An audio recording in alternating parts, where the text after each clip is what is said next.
Hi there. I'm the Beast. Take one letter away and you get the best. So, My Little Pony Friendship is Magic. What can we say about it? Well, nothing much, except that it's somehow adored for more than half a decade by now, and still retains a fairly strong fan base. I'll admit, once I learned about this strange fandom called Ponies, I tried to stay away from them, like they had the plagues or something. Look how well that turned out. But while I am still adamant about calling myself a Pony, a title that I will try my best to never to claim, I will admit, Friendship is Magic is a really fun show that I sometimes watch from time to time, and watching people picking it apart has been the best time in my internet search life. But still, how did I get into the franchise? What made me become interested in this rainbow-colored horse show? Well, I'll save tell you the full story for another time, since I don't want to stretch this out, this introduction. But the thing that really got me invested was the thing that has little to no ponies whatsoever. Equestria Girls. You are my Equestria Girls. Yes, that sub-franchise that started in 2013 that many focus on literally humanizing the ponies and have them set in a modern high school setting. Basically, Hasbro just wanted to compete against Fatale's Monster High and took inspiration from humanized artwork that some of the fans were making. I'm not sure how true that story though, but I believe it. But when the movie first came out, it was met with a pretty mixed reception, and there was a great debate on whether it's good or not. But now, I think everyone seems pretty jaded, and now consider it okay. At least for what it's worth. But at the time, people were giving it no mercy and picking apart every part that they didn't like. This really annoyed me, and I want to fight back against all those accusations that lobby against this movie. And so, on the day that they finally releasing the Equestria Girls web series, about time, I thought I can look back and review the movie that started all of this, and hopefully claim a few extra views at the same time. And trust me, I will try to argue against all the critiques and problems that I disapprove of. But with that out of the way, let's review My Little Pony Equestria Girls. Oh, but first, the movie begins with Twilight Sparkle, our recently crowned main character, arriving at the magical Crystal Empire to attend a very important princess summit. Probably gonna talk about some boring political stuff that we won't get to see. However, she's still not so sure with herself, because, she's recently been crowned and not yet used to a new princess role yet.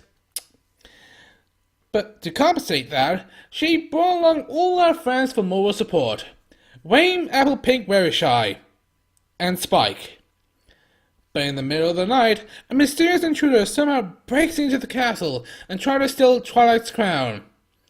There is also an element of harmony. That magical plot MacGuffin that is used to protect the kingdom? Why would making something so important like that into your personal accessory? But then again, how likely can you steal from royalty?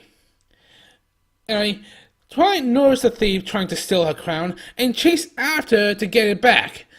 But after a tussle, the crown accidentally gets knocked into a magical portal mirror and sent to another dimension. And then the thief enters it, leaving our characters pretty confused. Sunset Shimmer, a former student of mine. She began her studies with me not long before Twilight. But when she did not get what she wanted as quickly as she liked, she turned cruel and dishonest. I tried to help her, but she eventually decided to abandon her studies and pursue her own path, one that has sadly led her to stealing your crown. How many students has Celestia had? Why has she never mentioned Sunset Shimmer before now? How old was Sunset when she left? How did she know to come back right then? How did she know about the elements of harmony? What is she planning to do with just one element? How did she know where Twilight was sleeping? How did she know what the element looked like? Did she know that it had changed shape? Why didn't Celestia post a guard if she knew the mirror was active? Why did she give the mirror to Cadence? What did Cadence plan to do if Sunset came back? Why wasn't Cadence waiting for Sunset? Shouldn't Captain of the Guard's shining armor be kept in the loop? Did no pony seriously hear Twilight calling thief? Why didn't any pony charge into the mirror after her? And did they seriously wait until morning to talk about this? Oh yeah, I'm gonna be answering these questions all throughout the review. Sorry for stopping, but without further delay, not a pun, explain the novel with Celestia student, can't find any more elements, just look around the castle until she found her. I explain that in a bit. They did post guards but not by the mirror. Cadence is a princess of love and potentially kind figure. Somebody did, and might have already been mourning when it happened. I know some of those questions are quite annoying and need further explanation. You see, in the novelization, yes, this movie got a novelization, Sunset secretly returned back to Equestria to check up how things are going and happened to find Twilight and Co. when they arrive at the Crystal Empire. Granted, I haven't actually read the novel, and it is pretty frustrating if you must look up supplementary material that the source material failed to answer, but I have my own theory on things. But since this relates to the Element Crown, I explain my theory when that becomes super relevant. Anyway, Celestia reveals that the intruder was Sunset Shimmer, her former student and kinda like Twilight Senior. Basically, Sunset was power-hungry, impatient, and angrily left when she felt that Celestia was teaching her too slowly. Also, you don't have to read the damn full of Sunset Shimmer to know all of this. Celestia perfectly explains Sunset's backstory, and it's your fault if you didn't listen. Anyway, they didn't explain about the mirror. It's basically a magic mirror that connects to a parallel dimension, and Twilight must go through it to get her crown back. The character said the portal is on a time limit and will close in 3 days and won't reopen until another 30 moons. And no, I don't know how long 30 moons are exactly, but I refuse to believe it's an arbitrary number like 2.5 years. The rest of Twilight friends wanted to follow her, but Celestia stops them, saying that it will upset the balance on the other side. However, she failed to stop Spike from following her, so at least Twilight had at least one friend that will help her out. But when they got onto the other side, Twilight found that her dragon has become a dog, and she herself became human. So yeah, Twilight has arrived into the human world, and she's purple.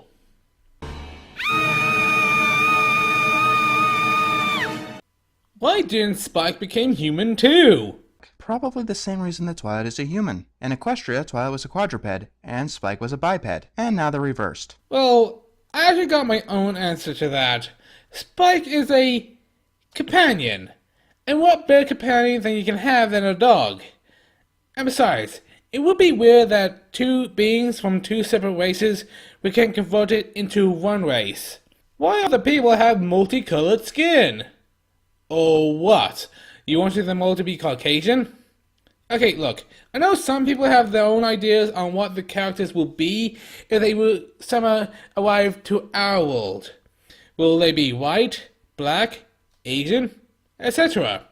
However, not only is this a question that we cannot and probably shouldn't answer, it would be weirder if they did.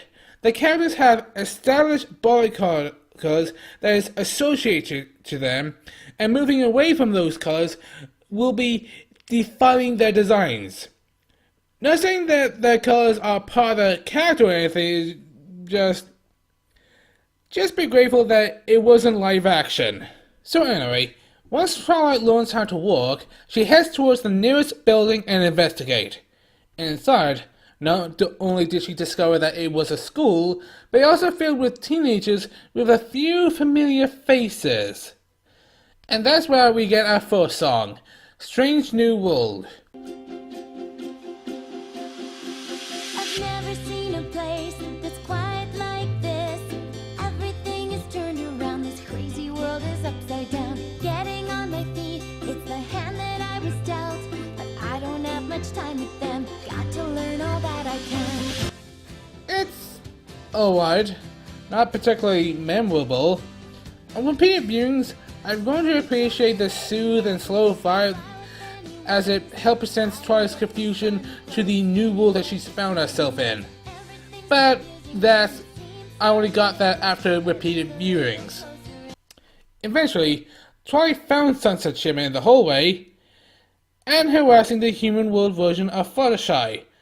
Twilight goes into hero mode for a sec and tells Sunset to back off. Sunset complies, but wasn't particularly intimidated though.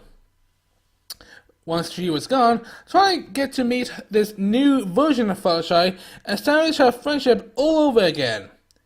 You see, since they were already characters from Friendship is Magic, not only do they have to make them recognizable to their originals, but also not have them be interchangeable from the pony versions. For example, Twilight is still very much about animals, but she also works in an animal shelter and had out flyers for people to adopt them. It's like seeing what our characters would be like if they was raised in this modernized setting. Oh, and yeah, once Fluttershy burst down into tears since everybody was ignoring her, which later facts make these even more saddening, she accidentally found the crown after it hit her on the head, and she handed it in to Lost and Found. That's why Sunset was harassing her. When Twilight asked Principal Celestia about this though, she says it was their crown and they is using it for their full formal, or prawn if it's easier for you to understand. Why would they use a Lost and Found object as their crown? Well, actually, they mistook it for their crown. You see, the full formal crown looks exactly like Twilight's crown, and Sunset took that one so she can replace it with Twilight's. But wouldn't that be exchanging one plot hole for another? No. They already showed parallels to the magical world with similar characters and places. The school is called Canterlot High for crying out loud. Having similar objects isn't that much of a stretch. Where for safekeeping. No idea how it ended up on the front lawn. If that's so, why do you even need my crown? You went to an awful lot of trouble to switch it with the one that belongs here. But still, Twilight surely says it was hers, but she would have to prove that it was her own and try to bring certifications with her. Imagine if one of them showed up in Equestria saying they came from a place filled with tall, fleshy, two-legged creatures with these. We'd think they were crazy. But shouldn't Celestia have recognized that Twilight wasn't a student? And that's the downside for not having proper school uniform codes. Something like this happened to me once at college, and as far as I'm aware of, the person who did it never got punished. So anyway, Twilight figured that she must become the full former princess if she wants to get her crown back. And since she's so willful and good, the option of sitting back the crown never crosses her mind. But what about Sunset? Sunset already stolen the crown once, and I'm pretty sure the teachers don't want their school property to be stolen again. Anyway, along the way, Twilight meets some of her other humanized pony friends, Pinkie Pie the crazy party animal, and Applejack, the cowgirl. But all is not well when Sunset also discovers Twilight's presence in the school and tries to sabotage her attempts to win. This includes when Twilight tried to do research at the library and...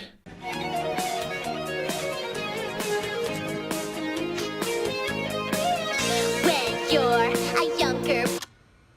Girls, what are you doing? We're just seeing how many hits our new music video has gotten.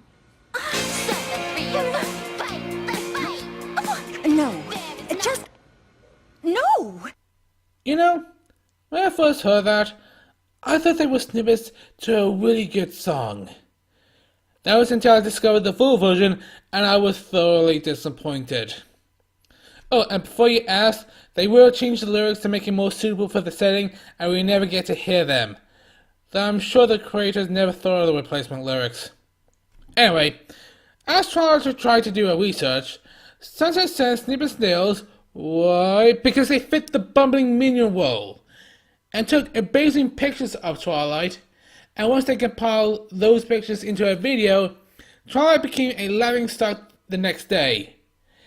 But don't worry, all the friends that Twilight made along the way, including the human world version of Rarity that she just met, tried to remedy the situation. And honestly, this is where I got my first gripe with the movie. They gave full and proper introductions to all of Twilight's other friends, but completely skimmed over Rarities. And before you say that they needed to save space, they totally could have. Have her appear in the cafeteria scene where Twilight talked with Fluttershy and have her talk about student cliques and full formal.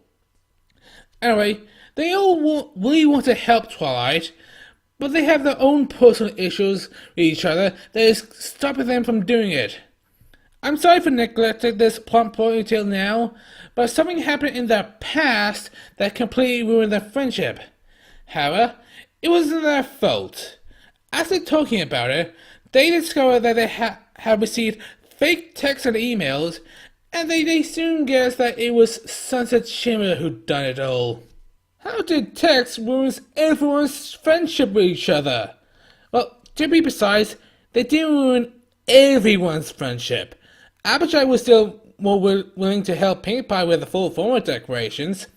I'm assuming that the whole group might have been dispersed, but at least a few of those members were still on friendly terms with each other. How did they not know that the text was from Sunset Shimmer? 2 words. Phone steal. Sunset or Simmer Snails could have quickly gotten their phones, sent the text, and returned it before any of them had noticed. And seeing how Simmer Snails was stealthy in the library, I think that's believable. Why did they talk to each other sooner? They were angry and weren't on speaking terms. It wasn't until they get involved with Twilight and have a proper opportunity to talk. But why would Sunset Shimmer do all of this?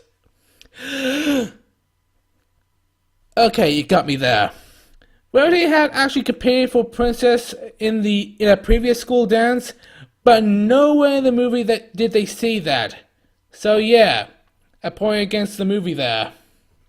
But back to the movie, Twilight soon restore the group's friendship, and we finally get to meet the last humanized friend, Rainbow Dash, who is also the captain of every high school team. However, Rainbow says that she will only help Twilight win the crown if she can beat her in a game of soccer. She fails, but... So, what's the plan? How can I help you be princess instead of Sunset Shimmer? But... I... lost! Of course you lost! I'm awesome! But I'm not gonna help just anybody try and beat Sunset Shimmer. The fall formal princess should be someone with heart and determination. You proved that you got them both. You know what? Kudos. This actually shows Rainbow Dash that she's more than just bronze and can actually pull off a secret test of character. At school, they discuss what they're going to do at a cafe and...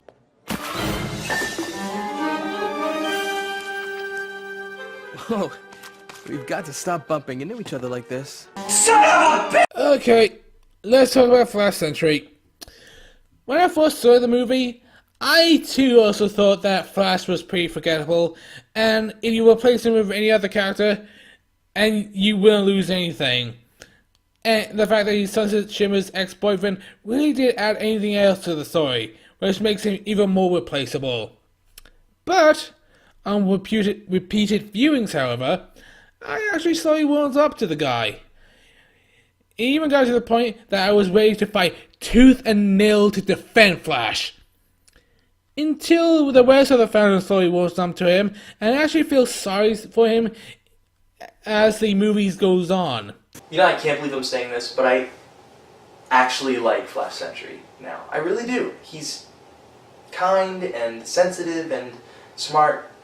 He's awesome. And he should be dating my OC! So, what will I do with my tooth and nails now? Oh, wait. I'll get the teeth and nail them to a rooster. Anyhow, they all come up with a plan to put on a music show the next day during lunch and amaze everyone with a dazzling performance. Okay, wrong choice of words. And this leads to my favorite song in the movie. Help Twilight Sparkle win the crown.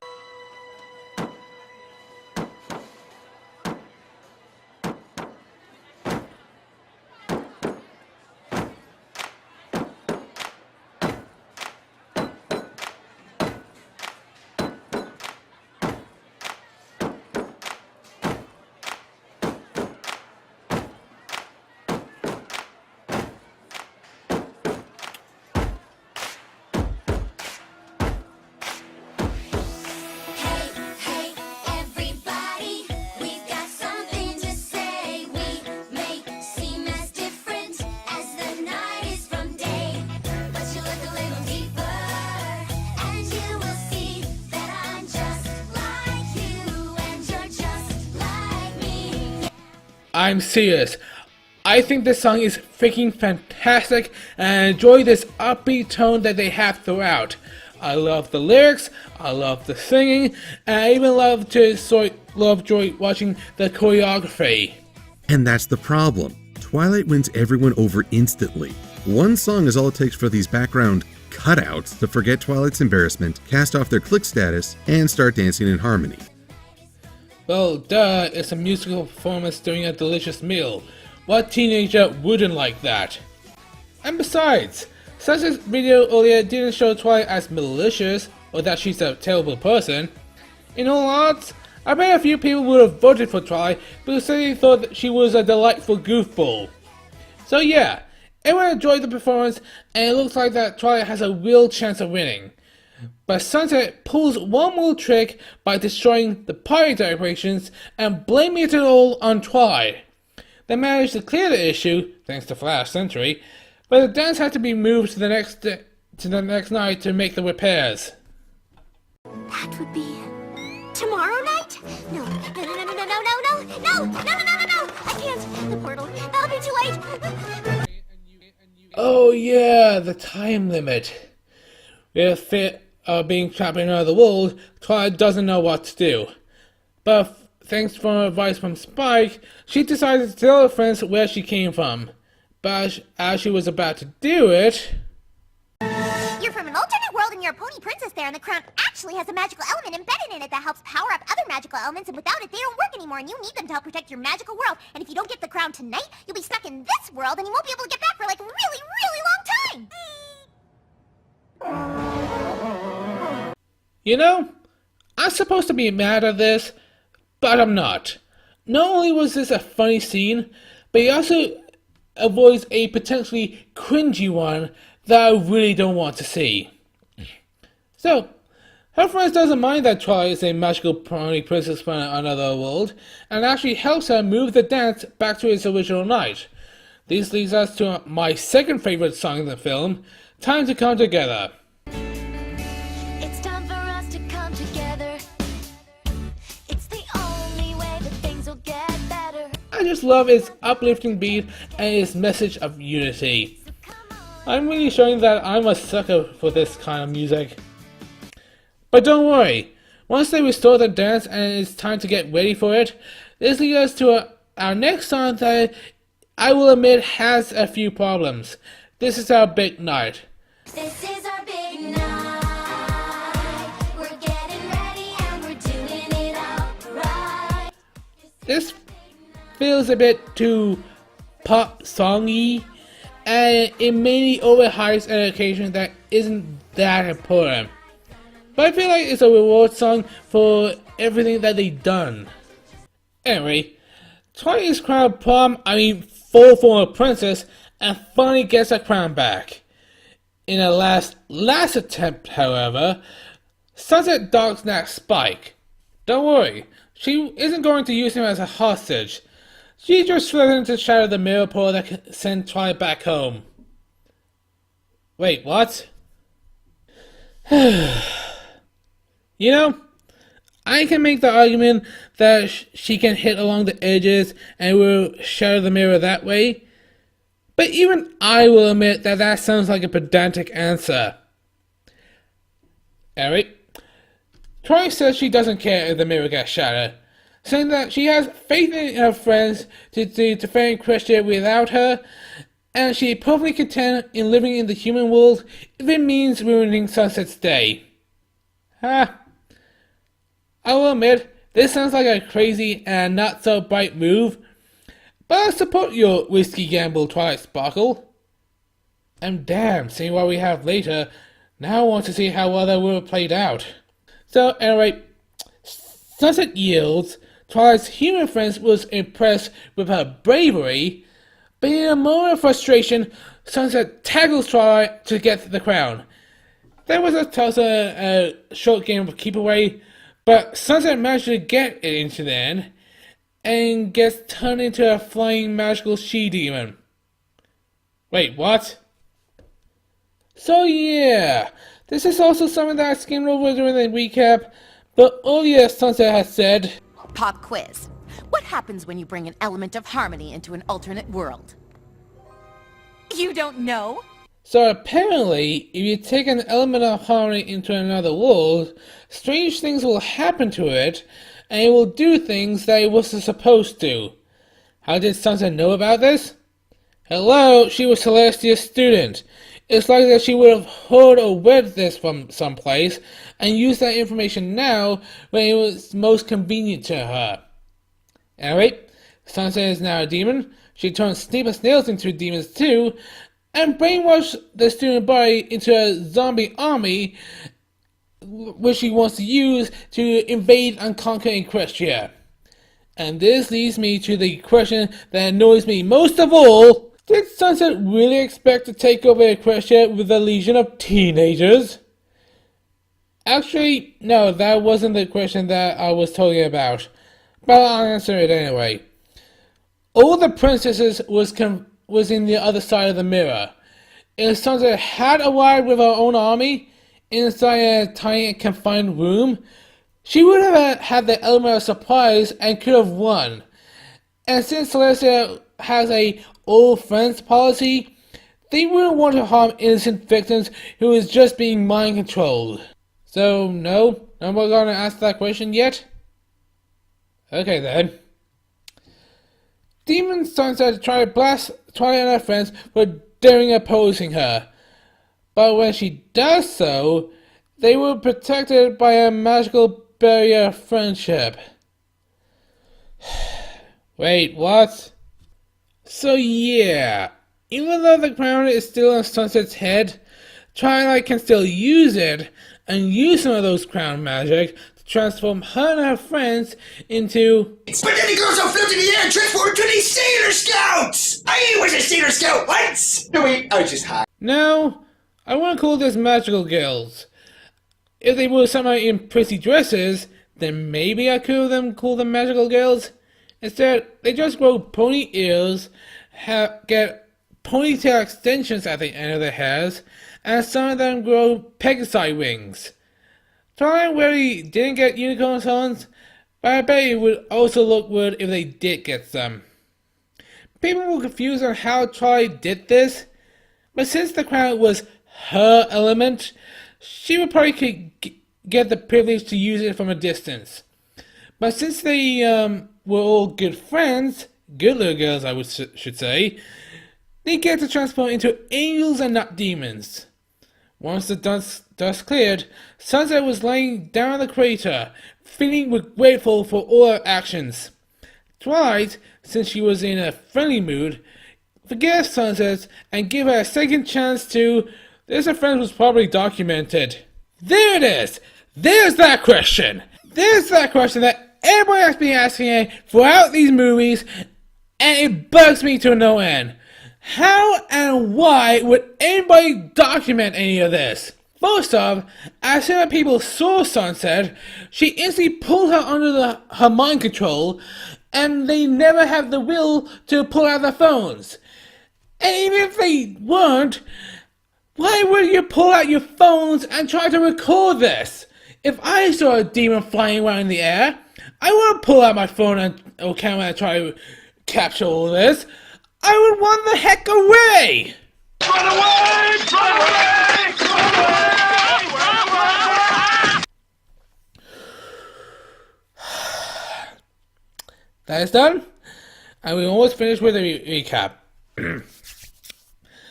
Trying to give Sunset a second chance to redeem herself, trying to stay a little bit longer, possibly in danger of risking being trapped there.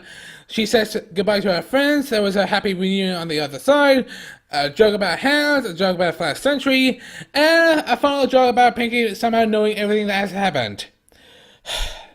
Are we done? Why did Twilight stay a little bit longer when Sunset said, Tick-tock, Twilight. We haven't got all night. The portal will be closing on its own in less than an hour. Sunset was down on the ground without any equipment and had a guess at best and was pressing Twilight to give her the crown. Finally, we are done. So, can you see why I like this movie? The movie certainly makes you ask a lot of questions, but I feel like it answers pretty much a lot of them. There were a few questions that didn't get answered properly, but even I managed to come back at 98% of all the fans' responses, and repeated viewings help alleviate that. There were a few critiques that I haven't touched on yet. The big one was, the biggest and most glaring problem with Equestria Girls is the setting. It's the setting! Instead of being a twisted version of Equestria proper that somehow is better suited to the desires of Sunset Shimmer, we instead get the sets from Lilith Festa, Candleloft High. These were worlds without limits. Equestria Girls is nothing but limits. and true enough, trading a magical world with wondrous wonders and cherishable characters with a world with limiting limitations doesn't seem like a fair exchange. However, I feel like that was a good thing because it helped to ease me into friendship with magic. I was still very much hesitant when I first watched this movie, despite already finding out much about the show or the wondrous community. However, Equestria Girls was my first stepping stone into an avenue that I never thought I'd like. The characters was memorable, the story was intriguing and had high stakes, and I was left with curiosity for everything that came before or what will come after. While it might not be good enough for long-time Ponies to enjoy, I think it's a good introductory material for people who's curious about My Little Pony, but still not sure if they want to watch the actual show yet. I know this comes off as sounding extremely biased, but that just shows how extremely grateful I am for finding something new in my life. I am the beast. Take one letter away and it becomes the best. And if you still don't like Equestria Girls because it has humans instead of ponies, well, looks who turns out to be the closed-minded beast. That's what you are to me.